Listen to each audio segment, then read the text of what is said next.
ونستعينه ونستغفره ونعوذ بالله من شرور أنفسنا ومن سيئات أعمالنا من يهده الله فلا مضل له ومن يضلله فلا هادي له ونشهد أن لا إله إلا الله وحده لا شريك له الذي أرسله بالحق بشيرا ونذيرا وداعيا إلى الله بإذنه وسراجا منيرا أما بعد أعوذ بالله من الشيطان الرجيم بسم الله الرحمن الرحيم والعصر إن الإنسان لفي خسر إلا الذين آمنوا وعملوا الصالحات وتواصوا بالحق وتواصوا بالصبر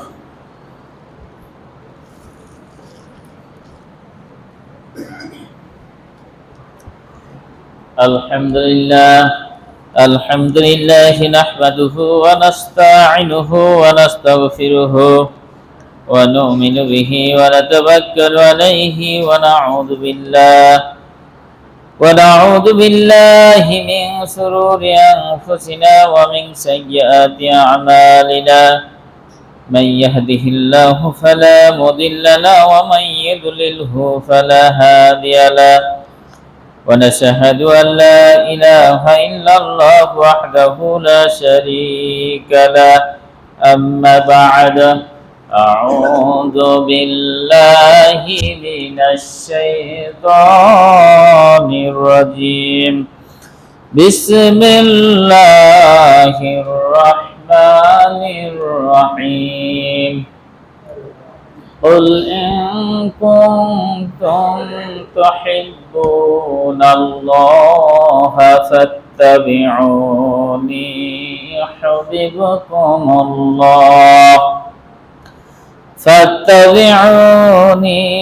يحببكم الله ويغفر لكم ذنوبكم والله غفور رحيم وعن ابن عباس رضي الله تعالى عنه عن النبي صلى الله عليه وسلم قال صلى الله عليه وسلم من تمسك بسنتي عند فساد أمتي فله أجر 100 شهيد রাহুল বাইহাকি।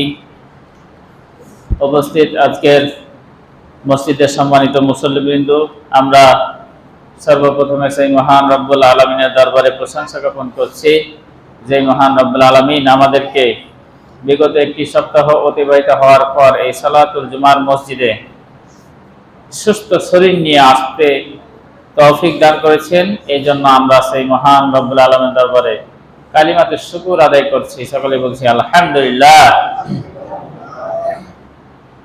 শতকোটি দুরূদ ও তাসলিমা বর্ষিত হোক বিশ্ব নবীর প্রতি। সকলে বলছি সাল্লাল্লাহু আলাইহি ওয়াসাল্লাম। সম্মানিত উপস্থিতি, আমি আপনাদের সামনে গত জুমাতে সিরাতুন নবী সম্পর্কে আলোচনা করছিলাম। আজকেও ওই বিষয়টি আলোচনা করব। বেশ কয়েক জুমায় চলবে, আরো যেহেতু বড় বিষয় একটি। আল্লাহ রাব্বুল আলামিন সিরাতুন নবী, এটা হচ্ছে নবীর জীবন কাহিনী। নবীর জীবন কাহিনী থেকে মানুষের জন্য শিক্ষা রেখেছেন। কারণ এই দুনিয়াতে আল্লাহ রাব্বুল আলামিনের নবী সর্বপ্রথম ওই জাবালে রহমত বিদায় হজের দিন তিনি বললেন যে আমি দুইটি জিনিস মানুষদেরকে কাছে রেখে যাচ্ছি। তারাক্তু ফিকুম আমরাইন, তিনি বললেন আমি দুইটি জিনিস মানুষের কাছে রেখে যাচ্ছি, যতক্ষণ পর্যন্ত মানুষ এই দুইটি জিনিসকে আঁকড়ে ধরে থাকবে, অর্থাৎ শক্তভাবে ধরে থাকবে, লান তাজিল্লু মা তামাসসাকতুম বিহিমা, কখনো সে পথভ্রষ্ট হবে না, মানে কখনো সে বিপথে যাবে না, অর্থাৎ সঠিক পথ থেকে সে বেঠিক পথে যাবে না। সেই দুটি কি জিনিস? একটা হচ্ছে কিতাব আল্লাহ ওয়া সুন্নাত রাসূলিহি, একটা হচ্ছে আল্লাহর কিতাব অর্থাৎ কোরআনুল কারীম, আরেকটি হচ্ছে আমি নবীর সুন্নাত অর্থাৎ হাদিস। এই কোরআন এবং হাদিসকে যে আঁকড়ে ধরে জীবন পরিচালনা করতে পারবে, আল্লাহর নবী বলছেন সে কখনো পথভ্রষ্ট হবে না।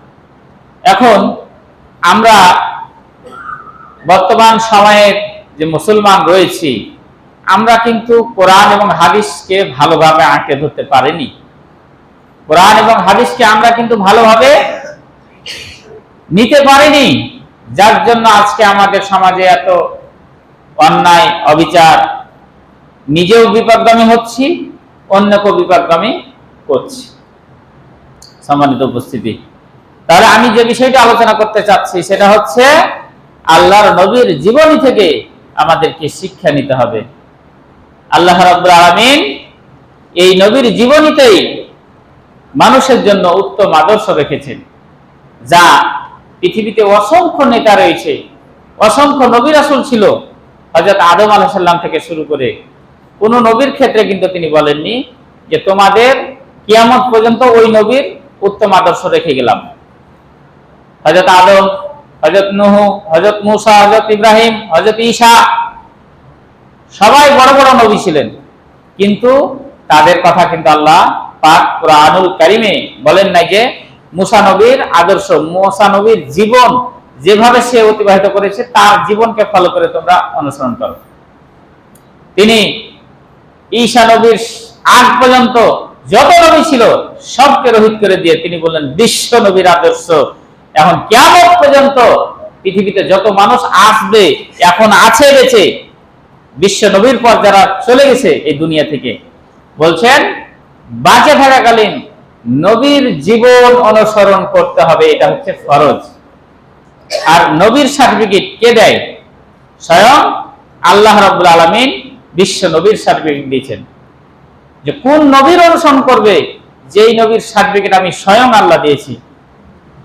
আল্লাহ রাব্বুল আলামিন বলেন ওয়া ইন্নাকা লাআলা খুলুকিন আযীম। আল্লাহ রাব্বুল আলামিন বলেন নবী হে, আমি আপনাকে পুত পবিত্র উন্নত চরিত্রের অধিকারী করে এই দুনিয়াতে পাঠিয়েছি। আপনার জীবন আদর্শ, আপনার জীবন জিন্দেগি যে মুসলমান নর এবং নারী অনুসরণ করবে তাদের জীবন ধন্য হয়ে যাবে। সুবহানাল্লাহ। তাহলে এই নবীর জীবন আদর্শ, যেই নবীর সার্টিফিকেট সরাসরি আল্লাহ রাব্বুল আলামিন দিচ্ছে, যেই নবীর ক্যারেক্টার সার্টিফিকেট স্বয়ং আল্লাহ রাব্বুল আলামিন দিচ্ছেন, সেই নবীর জীবন চরিত্র, সেই নবীর জীবনে আমরা যদি জিজ্ঞাসা করতে চাই, এই মসজিদে যত মুসল্লি রয়েছেন, আমি যদি বলতে চাই যে নবীর জীবনী সম্পর্কে আপনারা কে কে শেষ করেছেন, পড়েছেন, আমরা একজনও হাত তুলতে পারবো না যে গোটা নবীর জীবনী আমরা পড়েছি। অথচ এই পৃথিবীতে রবীন্দ্রনাথ ঠাকুর কি উপন্যাস লিখেছে, কাজী নজরুল ইসলাম কি উপন্যাস লিখেছে, এভাবে যারা এই দুনিয়ার লেখক রয়েছে, এই সমস্ত লেখকদের গল্প, এই সমস্ত লেখকদের প্রবন্ধ, এই সমস্ত লেখকদের উপন্যাস নিয়ে আমরা ব্যতিব্যস্ত থাকি। এই সমস্ত লেখকদের জীবনী ভার্সিটিতে পড়ানো হয়, এই সমস্ত লেখকদের লেখনী কলেজে পড়া হয়, হাই স্কুলে পড়ানো হয়, প্রাইমারিতে পড়ানো হয়, কিন্তু বিশ্ব নবীর জীবনী এই সমস্ত প্রতিষ্ঠানের সিলেবাসের অন্তর্ভুক্ত নাই। যা বিশ্ব নবীর জীবনী ছিল, আবু বকর ওমর থেকে সাহাবীদের কিছু জীবনী ছিল ক্লাস 7-এ 6-এ, এই জালেম সরকার, আওয়ামী লীগ সরকার এগুলোকে সে কি করেছিল, মুছে ফেলে দিয়েছিল। অথচ আমাদের প্রধান দায়িত্ব ছিল যে হাদিস এবং কোরআন এই দুইটা বাধ্যতামূলক একটা সিলেবাসের আওতাধীন থাকা লাগবে। কোরআন এবং হাদিস ওই 1 থেকে শুরু করে আপনার ভার্সিটি লেভেল পর্যন্ত, মাস্টার্স পর্যন্ত আপনার পর্যায়ক্রমে কোরআন এবং হাদিস এই দুটো সাবজেক্ট মাস্ট বি কম্পালসারি হিসাবে থাকা দরকার ছিল, কারণ মুসলমান হিসাবে। কিন্তু এই দাদা বাবুদের কথা শুনে, নাস্তিকদের কথা শুনে নাস্তিক সরকার এরা হচ্ছে এই সমস্ত কোরআন এবং হাদিসকে মানে উৎখাত করার একটা পাঁয়তারাতে লেগেছিল। যারাই কোরআনের বিরুদ্ধে লেগেছিল, যারাই নবীর বিরুদ্ধে লেগেছিল, এই দুনিয়া থেকে তারাই লাঞ্ছিত হয়ে, অপমানিত হয়ে, বেজ্জত হয়ে এই দুনিয়া থেকে তারা বিদায় নিয়েছে। ঠিক কিনা বলেন? আবু জেহেল বিশ্বনবীর বিপক্ষে লেগেছিল। আবু জেহেল কি মানে এই দুনিয়া থেকে ইজ্জতের সহিত মৃত্যুবরণ করেছে, না লাঞ্ছিত হয়ে চলে গেছে এই দুনিয়া থেকে? আবু লাহাব রাসূলের আপন চাচা, সে কিন্তু নবীর বিরুদ্ধে লেগেছিল। তার স্ত্রী অর্থাৎ রাসূলের চাচী উম্মে জামিল, সেও কিন্তু বিশ্বনবীর বিপক্ষে কুৎসা রটনা করে বেড়াতো। সে যেহেতু কবি ছিলেন, তাদের শানে আল্লাহ রাব্বুল আলামিন সূরা লাহাব নাযিল করেছেন, করেন নাই? যতদিন পর্যন্ত কিয়ামত থাকবে, কিয়ামত পর্যন্ত যত মানুষ আসবে সবাই জানবে আবু লাহাব ধ্বংসপ্রাপ্ত, আবু লাহাবের স্ত্রীও ধ্বংসপ্রাপ্ত। তারা এই দুনিয়া থেকে বিশ্বনবীর বিরোধিতা করার কারণে, কোরআনুল কারীমের বিরোধিতা করার কারণে তারা লাঞ্ছিত হয়ে, অপমানিত হয়ে, অপদস্থ হয়ে এই দুনিয়া থেকে তারা বিদায় নিয়েছে। এই যুগ যারা ওই কর্মসূচি হাতে নিবে, তাতে আপনি হন, আমি হোক, আওয়ামী লীগ হোক, বিএনপি হোক, জামাত হোক, জাতীয় পার্টি হোক, জাসদ হোক, বাসদ হোক, যত দলই হোক না কেন, যেই কোরআন এবং কোরআন হাদিসের বিপক্ষে যাবে, যে নবীর বিপক্ষে যাবে, এই দুনিয়া থেকে সে তার মৃত্যু কিন্তু ভালো হবে না। সম্মানিত উপস্থিতি, যাই হোক, আমি আলোচনা করতে চাই বিশ্ব নবীর জীবনী সম্পর্কে। আমরা আলোচনা ছিলাম, কতদূর পর্যন্ত গিয়েছিলাম? যে বিশ্ব নবী আপনার আমিনার ঘরে গেলেন, 6 বছর বয়সে তিনিও মারা গেলেন। তার দেখভাল করার জন্য দায়িত্ব আব্দুল মুত্তালিব, তিনিও মারা গেলেন। এবার চাচার হাতে পড়ল আবু তালিবের হাতে। সম্মানিত উপস্থিতি, রাসূল সাল্লাল্লাহু আলাইহি সাল্লামের বয়স যখন 12 অথবা 13, এই সময় কিন্তু তার সর্বপ্রথম চাচা তাকে সিরিয়া নিয়ে গেলেন ব্যবসায়িক কাজে। তো বুহাইরি নামে একজন ইহুদি পণ্ডিত, সে কিন্তু তাদের ইনজিল, তাওরাত অভিজ্ঞ ব্যক্তি, সে কিন্তু জানে যে বিশ্বনবী আসবেন এবং তার সিরাত, সুরাত, তার চেহারা, তার ক্যারেক্টার এরকম হবে। ওই ইহুদি পণ্ডিত বলল, রাসূলের চাচা আবু তালিবকে ডেকে বললেন, ইনি হচ্ছেন কে আপনার? সঙ্গে সঙ্গে বললেন, ইনি হচ্ছেন আমার ভাতিজা মুহাম্মদ। ওই পাদ্রী বললেন, ইনি সাধারণ মানুষ নয়, আমাদের বিশ্ব নবী, ইনি হচ্ছেন পৃথিবী এবং আসমান জমিনের মধ্যে শ্রেষ্ঠ নবী মুহাম্মদ সাল্লাল্লাহু আলাইহি ওয়াসাল্লাম। ইনার ব্যাপারে তাওরাতে ইঙ্গিত দেওয়া হয়েছে, ইনজিলে ইঙ্গিত দেওয়া হয়েছে, জবুরে আপনার ইঙ্গিত দেওয়া হয়েছে যে এই রকম একজন নবী আসবেন, যিনি হবেন আকাশ পৃথিবীর মধ্যে সবচাইতে শ্রেষ্ঠ ব্যক্তি। সুতরাং একে যদি এখানে রাখেন, তাহলে এই দেশের রাজা বাদশাহ যদি শুনতে পায়, তারা কিন্তু তাকে হত্যা করবে। সুতরাং একে তাড়াতাড়ি বাড়ি পাঠায় দেন। সিরিয়া থেকে তড়িঘড়ি করে তাকে মক্কায় পাঠিয়ে দেওয়া হলো। সম্মানিত উপস্থিতি, দেখুন, অথচ রাসূল সাল্লাল্লাহু আলাইহি সাল্লাম ওই বয়স হচ্ছে মাত্র 12 থেকে 13 বছর। এমন সময় বিশ্ব নবী অত ছোট থাকা অবস্থায় কাবা শরীফ একবার সংস্কার কাজ হচ্ছিল, আবু তালিবের সঙ্গে ছিলেন। ওই সময় যখন রাজমিস্ত্রিরা কাজ করে, তখন দেখবেন ওই ধুলাবালিগুলো ঝরে ঝরে কিন্তু চোখে পড়ার সম্ভাবনা থাকে। যখন প্লাস্টার করে, ওই ওপরে যখন আপনার কুন্নিটা ছাড়বে, তখন কিন্তু বালুগুলো দেখে চোখে লাগার সম্ভাবনা থাকে কি থাকে না? থাকে। তখন অনেক সময় কি দেয়, চশমা দিলে ভালো হয়, যে ধুলাবালিগুলো কিসে যাতে না চোখে ঢুকে যায়।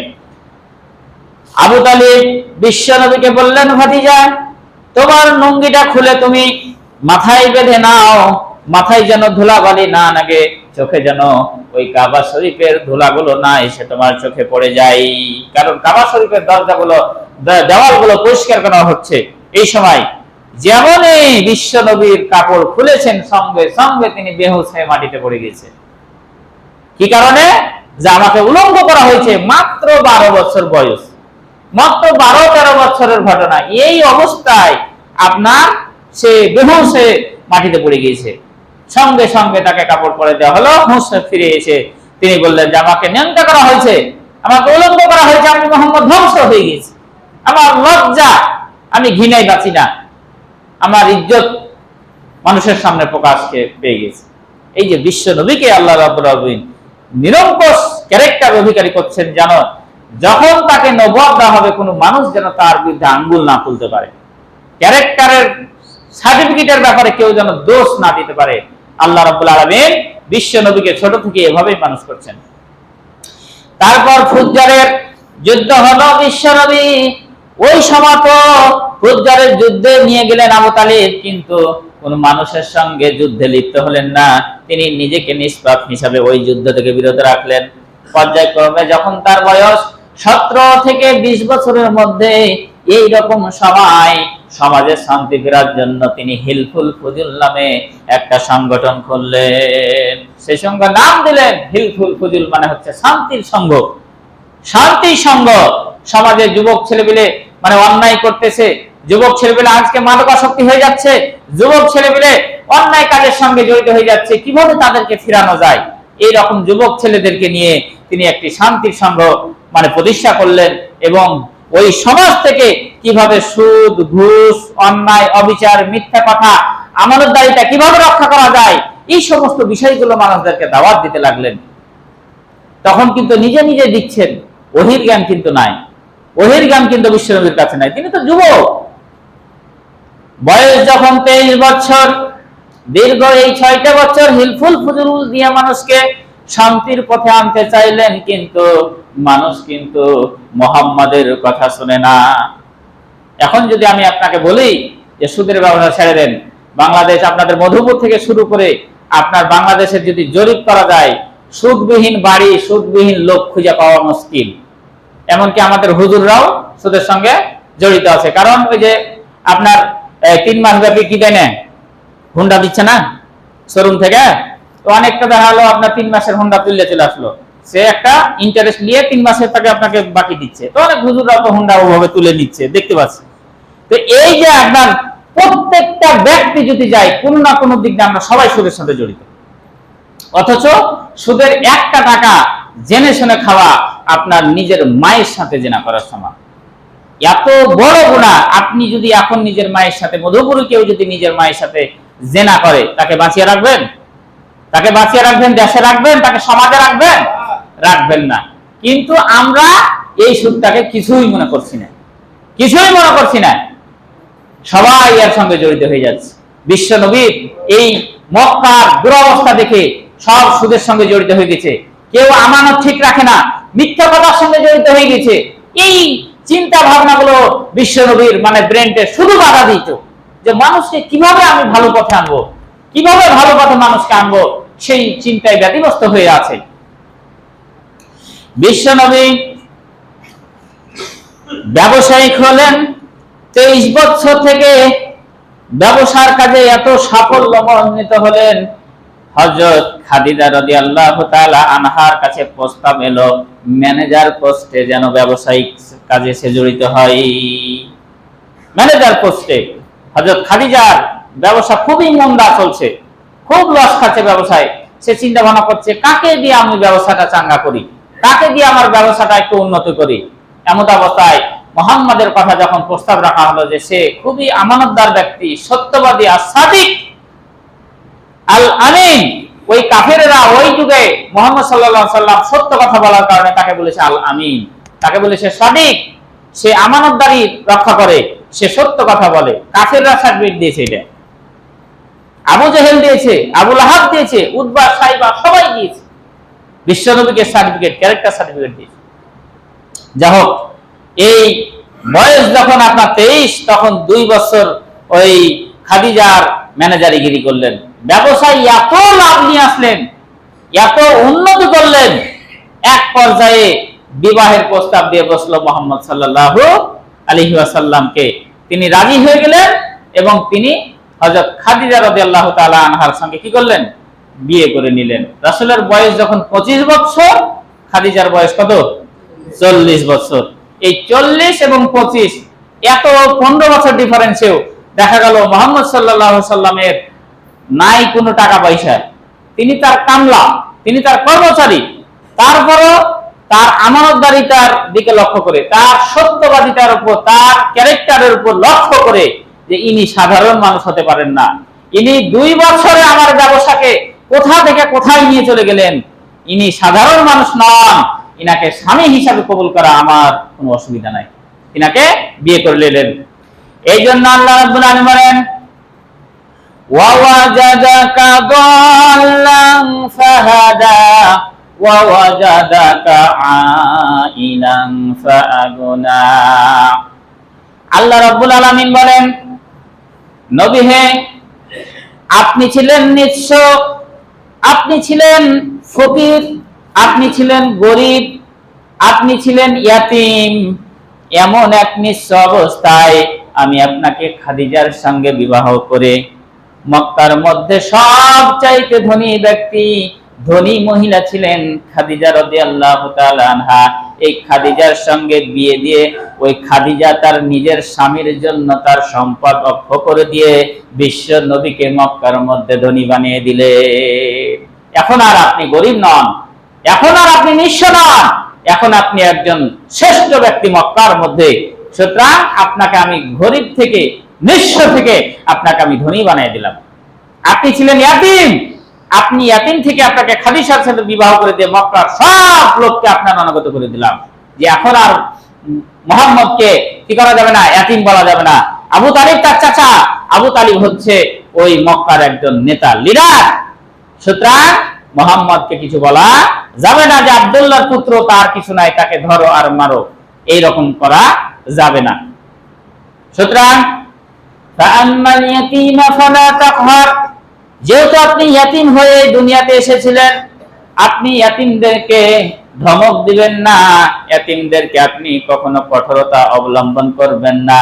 ইয়াতীম যদি আপনার কাছে আশ্রয় চাই, আপনার কাছে যদি কিছু চাই, ইয়াতীমদেরকে আপনি সাদরে গ্রহণ করে নিবেন। ইয়াতীমদের দায়িত্ব বিশ্বনবীকে বলা হলো যে দুনিয়ার সব ইয়াতীম যদি আপনার কাছে এসে আশ্রয় চায়, আপনি তাকে আশ্রয় দিবেন, তাদের বাসস্থানের ব্যবস্থা করে দিবেন, তাদেরকে আপনি জায়গা দিবেন, থাকার জায়গা দিবেন, খাওয়ার জায়গা দিবেন, খেতে দিবেন, তাদেরকে পড়তে জায়গা দিবেন, চিকিৎসা দিবেন, সব ব্যবস্থা করে দিবেন। কেননা আপনি একজন ইয়াতীম ছিলেন, ইয়াতীম থেকে আমি আপনাকে মানে নেতার আসনে, ধনের আসনে আমি বসায় দিলাম। ওয়া আম্মা সাইলা ফালা তানহার, কেউ যদি আপনার কাছে কিছু চাই, আপনি কখনো ওই ফকিরকে, ওই সাইলকে আপনি ধমক দিবেন না, তাকে দূর দূর করে তাড়িয়ে দিবেন না। সুতরাং আপনি যেহেতু একজন সাইল ছিলেন, আপনার কিছুই ছিল না, এখন থেকে আপনাকে টাকা পয়সার মালিক বানিয়ে দিলাম। সুতরাং আপনার দরজায় যদি ইয়াতীম আছে, ফকির আছে, এদের সঙ্গে আপনি ভালো ব্যবহার করেন। ওয়া আম্মা বিনি'মাতি রাব্বিকা ফাহাদ্দিস, আপনাকে যে নিয়ামত দান করা হলো, আপনাকে যে নিয়ামত আমি দান করলাম, এই নিয়ামতের শুকরিয়া আদায় করুন।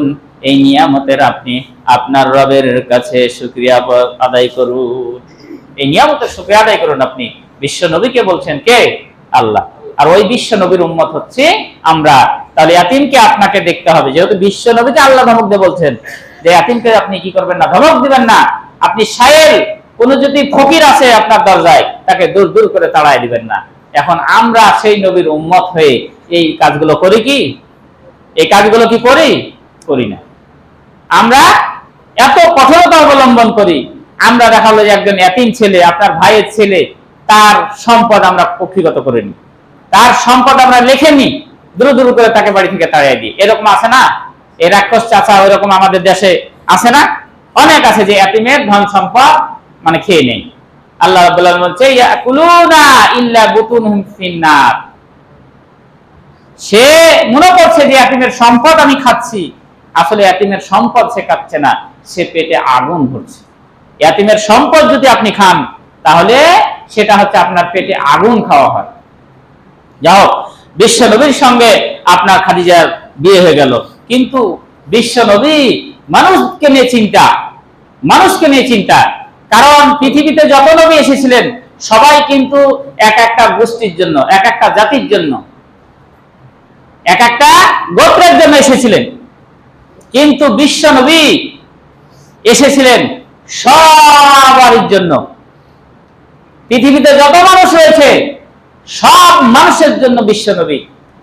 আল্লাহ রাব্বুল আলামিন বলেন, কুল ইয়া আইয়ুহান নাস ইন্নী রাসূলুল্লাহি ইলাইকুম জামিআ।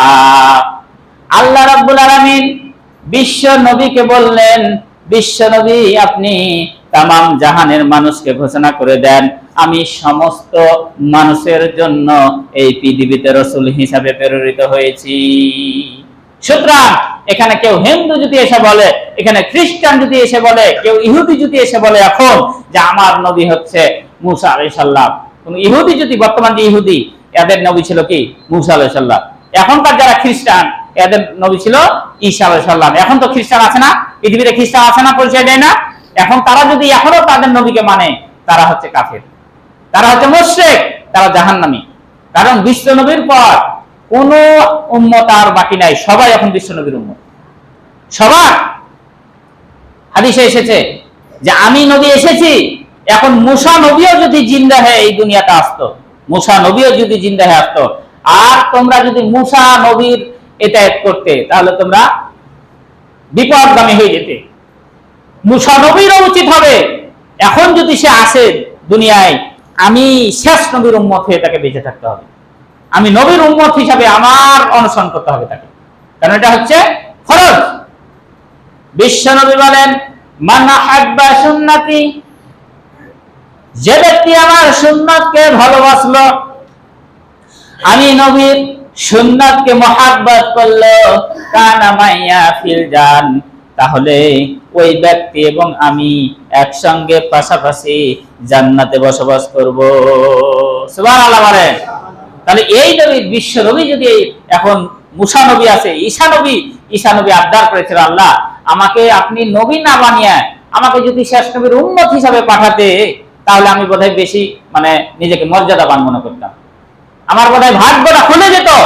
আল্লাহ নবী দোয়া কবুল করেছেন, এই জন্য ঈসা নবীকে আসমানে তুলে নিয়েছেন, জীবিত অবস্থায় কি করছেন, আসমানে তুলে নিয়েছেন। কিয়ামতের আগ পর্যন্ত আবার এই দুনিয়াতে আসবেন, 40 দিন থাকার পর তিনি আবার এই দুনিয়া থেকে মৃত্যুবরণ করবেন, তাই না?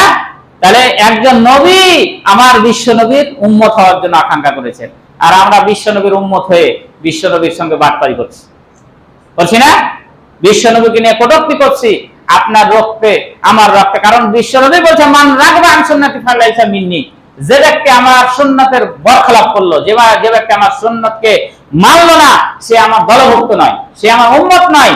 আবার অন্য হাদিসে বলছে, মান আহাব্বা সুন্নতি কানা মাইয়া ফিল জান্নাহ, যে ব্যক্তি আমার সুন্নতকে মহব্বত করলো, ভালোবাসলো, সে আর আমি জান্নাতে একসঙ্গে থাকবো।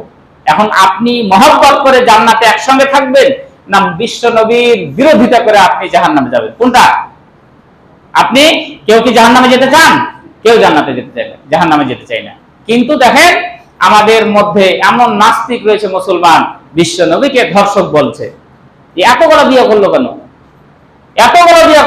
12-13টা বিয়ে করছে। বিশ্ব নবী আসলে কি ছিল? ধর্ষক ছিল। আমাদের মুসলমানদের মধ্যে কিছু কিছু নাস্তিক যারা বলেছে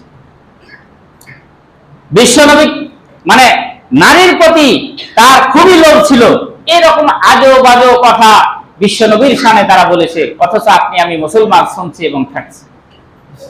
এবং বিশ্ব নবীর পথে চলতে গিয়ে আপনাকে জঙ্গি বানানো হয়েছে, আপনাকে জিএমবি বানানো হয়েছে, আপনাকে রাজাকার বানানো হয়েছে, আর আপনি আমি বসে থেকে সেই সমস্ত কাজগুলো দেখেছি আর হেসেছি যে আসলে তো জঙ্গি বলে কিছু আছে। আপনি মুসলমানে একটা জঙ্গি, প্রত্যেকটা যত জঙ্গি বাংলাদেশে ধরা পড়েছিল প্রত্যেকটা জঙ্গির মাথায় টুপি ছিল, প্রত্যেকটা জঙ্গির মাথায় দাড়ি ছিল, গালে দাড়ি ছিল, প্রত্যেকটা জঙ্গির টুপি ছিল, প্রত্যেকটা জঙ্গি আপনার পাঞ্জাবি জুব্বা পরেছিল, প্রত্যেকটা জঙ্গি নামাজ পড়েছিল।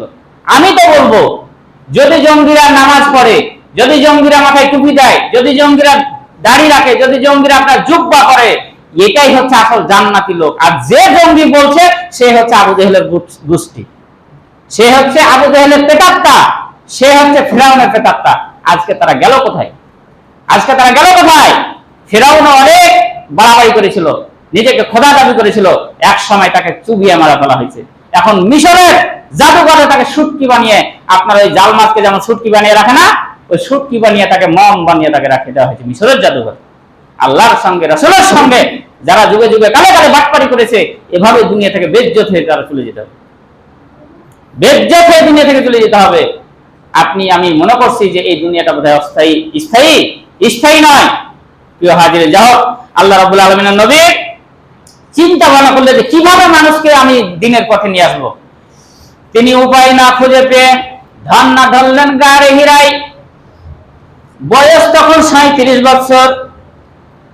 গাড়ে হিরাই প্রায় 3 বছর তিনি আল্লাহ তাআলার ধ্যানে মগ্ন হলেন। তিনি চিন্তা ভাবনা করলেন, আমাকে এমন একটা সলিউশন দেওয়া হোক যেন আমি মানুষদেরকে খারাপ পথ থেকে ভালো পথে নিয়ে আসতে পারি। 40 বছর যখন বয়স, জিবরাইল আলাইহিস সালামকে পাঠিয়ে দিলেন আল্লাহ রাব্বুল আলামিন। জিবরাইল আলাইহিস সালাম এসে বললেন, ইকরা, পড়ো। বিশ্বনবী যেহেতু উম্মি ছিলেন, তিনি পড়ালেখা জানেন না, কোন বিশ্ববিদ্যালয় যাননি, কোন হাই স্কুল কলেজ ইউনিভার্সিটিতে যান নাই, তিনি কিছু লেখাপড়া জানেন নাই। তিনি বললেন, মা আনা বেকারি, আমি তো পড়তে জানি না, কি পড়বো। ওই জিবরাইল আলাইহিস সালাম বিশ্বনবীকে এমন ভাবে চাপ দিয়ে ধরলেন, এমন ভাবে তাকে চাপ দিলেন, সে বললেন যে আমার যেন জানটা বের হয়ে যাচ্ছে। বিশ্বনবী এমন ভাবে চাপ দিলেন, চাপ দেওয়ার পর ছেড়ে দেওয়ার পর আবার বলছে ইকরা, আবার বললেন পড়ো। আবার তিনি বললেন, মা আনা বেকারিন, আমি তো পড়তে চাই না, কি করবো।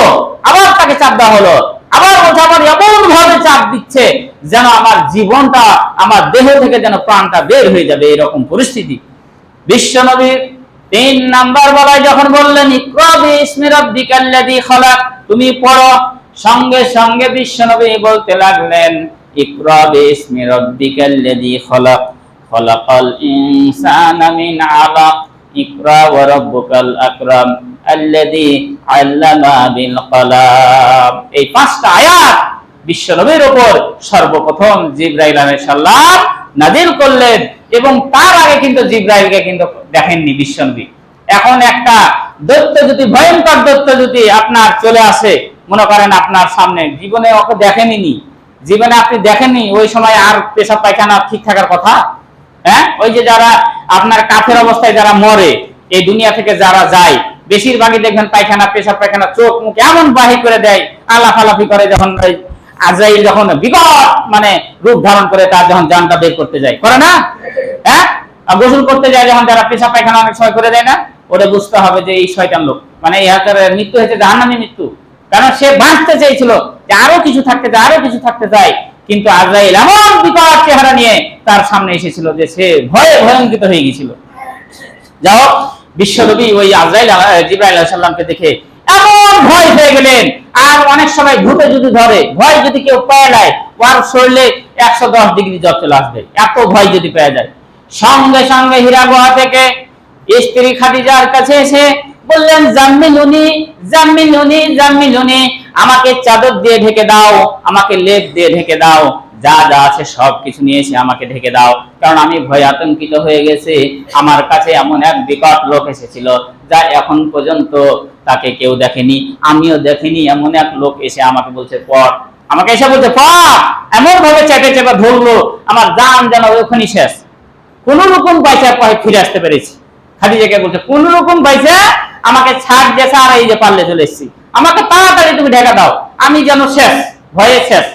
বিশ্বনবীর এই করুণ অবস্থা দেখে খাদিজা বলছেন, দেখুন স্ত্রী স্বামীকে কি সার্টিফিকেট দেয়, স্ত্রী কতটা বিশ্বাস আছে স্বামীর উপর।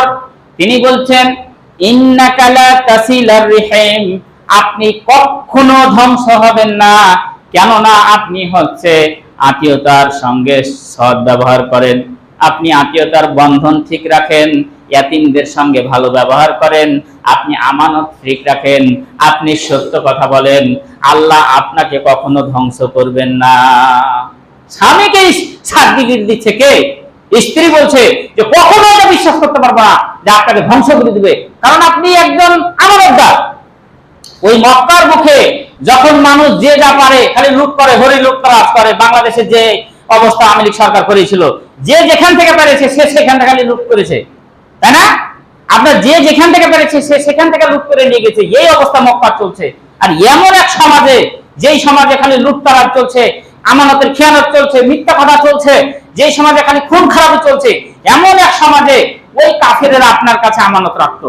তারাও জানে যে আমার নিজের নেতার কাছে যদি আমানত রাখি, আমার তো আসবে না, আরো আমানত আমার উপর চাপাইবে। আমি যদি ওই সমাজে যদি সুদ দিই, সুদ তো দিবে না, আমার আসলও খেয়ে ফেলবে। এরকম মানে লোক এই সমাজে রয়েছে। এমন এক সমাজে আপনি আমানতদার, এমন এক সমাজে আপনি মিথ্যা কথা বলেন না, এমন এক সমাজে আপনি এতিমদেরকে ভালোবাসেন, এমন এক সমাজে আপনি গরিবদেরকে ভালোবাসেন। আমি তো বিশ্বাস করতে পারছি না যে আপনাকে আল্লাহ ধ্বংস করবে। অবশ্যই আপনাকে আল্লাহ ধ্বংস করবেন না। তিনি সঙ্গে সঙ্গে মুহাম্মদ সাল্লাল্লাহু আলাইহি সাল্লামকে নিয়ে তার চাচাতো ভাই ওয়ারাকা বিন নওফলের কাছে চলে গেলেন। ওয়ারাকা বিন নওফলের কাছে গিয়ে বললেন, তিনি ছিলেন একজন মানে ইহুদি পণ্ডিত, তিনি হিব্রু ভাষার পণ্ডিত ছিলেন। তিনার কাছে যখন এই সমস্ত ঘটনা খুলে বলা হলো যে এই ঘটনা, তিনি সঙ্গে সঙ্গে বললেন, আমার আফসোস, মুসা নবীর কাছে যে আল্লাহ যে ওহী প্রেরণ করেছিল সেই আল্লাহ হচ্ছে তোমার কাছে ওহী প্রেরণ করেছে। ঈসা নবীর কাছে যে আল্লাহ ওহী প্রেরণ করেছে সেই আল্লাহ তোমার কাছে ওহী প্রেরণ করেছে। চিন্তা করেন নাই, লা শাক্কা ফিহি, ভয়ের কোনো কারণ নাই, লা খাউফুন আলাইহিম ওয়া লা হুম ইয়াহজানুন, ভয়ের কোনো কারণ নাই। খাদিজা, তোমার কপাল খুলে গেছে, তোমার কপাল খুলে গেছে। তুমি যাকে স্বামী হিসেবে কবুল করেছো ইনি সাধারণ মানুষ নন, ইনি হচ্ছেন আসমান জমিনের মধ্যে সবচাইতে শ্রেষ্ঠ মানুষ, সবচাইতে শ্রেষ্ঠ মানুষ। এমন একজন মানুষকে তুমি স্বামী হিসেবে কবুল করেছো। সময় শেষ। যাই হোক, আল্লাহ রাব্বুল আলামিন এই ঘটনা পর্যায়ক্রমে আরো কিছুদিন যাবে। তা আপনার এই যে দেখেন, মানে স্বামীকে সার্টিফিকেট দিচ্ছে স্ত্রীতে। আর এখন যদি এই মসজিদে যারা এসেছে নামাজ পড়তে, আপনি কি বুকে হাত দিয়ে বলতে পারবেন যে আমি মানে আমার স্ত্রী আমাকে ভালো কথা বলবে? যে মানে একজন যদি বলে যে আপনার স্বামী কি রকম, আপনি যে কি রকম, কত রকমের 14 রকমের যে মানে 2 নাম্বার লোক, দুনিয়ার সব লোক না জানলেও আপনার স্ত্রী জানে। একজন মানুষ যত খারাপ হোক দুনিয়াতে মনে করেন সবার কাছে ভালো হতে পারবে, সবার কাছে তার ক্যারেক্টার লুকিয়ে রাখতে পারবে, কিন্তু লুকিয়ে রাখতে পারবে না কার কাছে? স্ত্রীর কাছে লুকিয়ে রাখতে পারবে না, গোপন রাখতে পারবে না। একজন স্ত্রী কাছে একজন প্রেসিডেন্ট যদি এসে বলে, চিনিস আমারে, বাংলাদেশের লোক সবাই আমাকে মানে আমার কথাবার্তা বলে তুমি ওখানে ঘরের বাইরে তুমি প্রেসিডেন্ট, এখানে আসছো তুমি একজন আমার কি স্বামী, আমি যা বলছি এখন তুমি তাই শোনো। হয় না? অনেক সময় আছে না, বাইরে প্রেসিডেন্ট আর মানে আপনার বউর কাছে আছে কি ঝাড়ুদার, বউর কাছে আছে মানে ওই পোশাক আশাক মানে পরিষ্কার করে দাও, এরকম স্বামী আছে না? বাইরে হ্যাঙ্কারাঙ্গা পাছাতে লাঠি মারেঙ্গা, এরকম মানে অনেক সময় বলে না ধীরে ধীরে। হ্যাঁ, পুলিশেরা অনেক মনে হচ্ছে ওদের বাবারে কত বড় পাওয়ারফুল লেটারে, মাইক ভেঙে ফেলে দিল, মাইকের ইউনিট খালি কেটে ফেলে দিচ্ছে। এবারকার বাড়ি গিয়ে দেখা গেল যে বউয়ের কাছে ওয়ার ইউনিট বউ কেটে ফেলে দিচ্ছে। এইরকম অনেক আছে। তো খাদিজা বলছে যে বিশ্বনবীকে এভাবে মানে সার্টিফিকেট দিচ্ছেন। যাক, সময় যেতে পারে। আল্লাহ পাক আমাদের সকলকে এই বিশ্বনবীর আদর্শ অনুসরণ করে যেন আমরা